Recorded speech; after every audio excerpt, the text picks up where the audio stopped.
Sahabat Rema yang terkasih, hari ini Kamis tanggal 4 Januari tahun 2024. Kita ada di dalam masa Natal.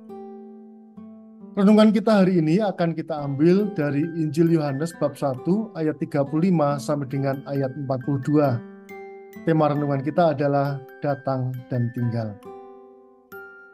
Sahabat Rema yang terkasih, berbeda dengan Injil Sinoptik, Matius, Markus, dan Lukas, di mana Yesus datang menjumpai dan memanggil para muridnya, Injil Yohanes mengisahkan pemuritan itu dengan cara yang berbeda.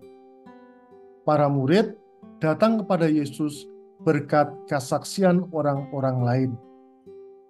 Di dalam Injil kita menemukan Yohanes berjumpa dengan Yesus dan memberikan kesaksian kepada dua orang muridnya bahwa Yesus adalah anak domba Allah dan ia lebih besar daripada dia.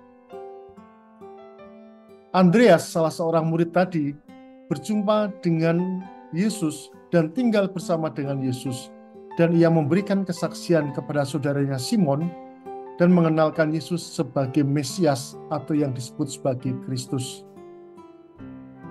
Dan kelanjutannya mereka juga memberikan kesaksian kepada Natanael, sampai Natanael kemudian mengaku Yesus sebagai guru, anak Allah, raja orang Israel.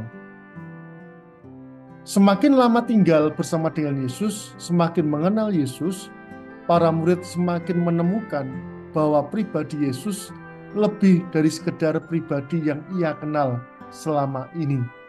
Pribadi Yesus lebih dari itu.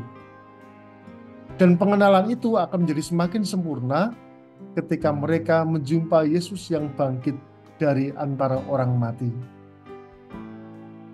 Sahabat Rema yang terkasih, pada masa sekarang ini, Tuhan tidak datang berjalan-jalan menjumpai kita, memanggil kita di tempat kita tinggal ataupun di pekerjaan kita.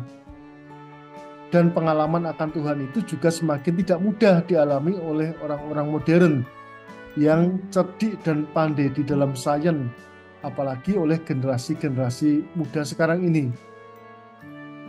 Pengalaman akan Tuhan dipahami sebagai pengalaman fantasi, dan ibadat yang dilakukan kadang diikuti sebatas sebagai sebuah ritus peribadatan. Orang sadar bahwa Tuhan itu bekerja dalam hidup sehari-hari dan melalui kebaikan banyak orang, tetapi mereka sulit untuk mengalami bahwa kebaikan banyak orang dan peristiwa itu merupakan ungkapan dan bentuk campur tangan Tuhan bagi dan di dalam hidup mereka. Tuhan Yesus telah mengutus Roh Kudus-Nya kepada kita, supaya kita memberikan kesaksian dan memuridkan orang-orang, supaya orang-orang itu datang, berjumpa, dan tinggal bersama dengan Yesus. Pengalaman iman itu baik dan bermanfaat bagi orang lain, tetapi itu akan berdaya guna ketika pengalaman iman itu dan pengetahuan iman itu disertai dengan kesaksian iman yang dirasakan oleh setiap pribadi. Tanpa kesaksian iman, sulit muncul sebuah pemberitaan. Kita masih diingatkan oleh Rasul Paulus di dalam suratnya kepada jemaat di Roma bab 10 yang mengatakan, bagaimana mereka mendengar tentang Dia jika tidak ada yang memberitakannya, dan bagaimana mereka dapat memberitakannya jika tidak ada yang diutus. Datang dan tinggal ini memberikan inspirasi kepada kita keluarga Katolik, terutama orang tua, untuk mewariskan iman bukan hanya melalui pengajaran hafalan iman kita, tetapi melalui juga pengalaman real yang mereka alami, yaitu pengalaman iman. Membaca firman dan sering iman menjadi cara yang efektif untuk mengantar anak-anak dan anggota keluarga bersentuhan, datang, menemukan, dan tinggal bersama dengan Yesus dalam pengalaman iman mereka sehari-hari.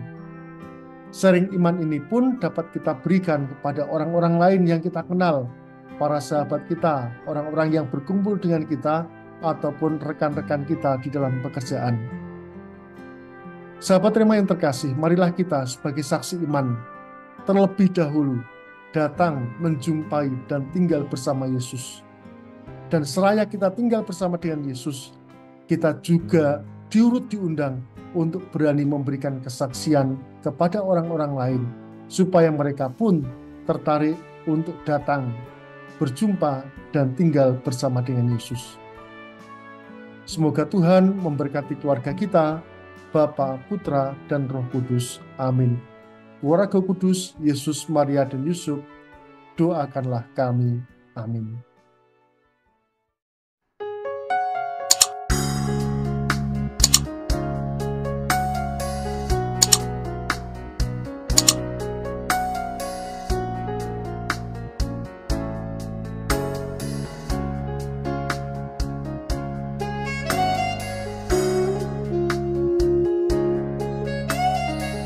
Sahabat Rema, sampai jumpa dalam program berikutnya.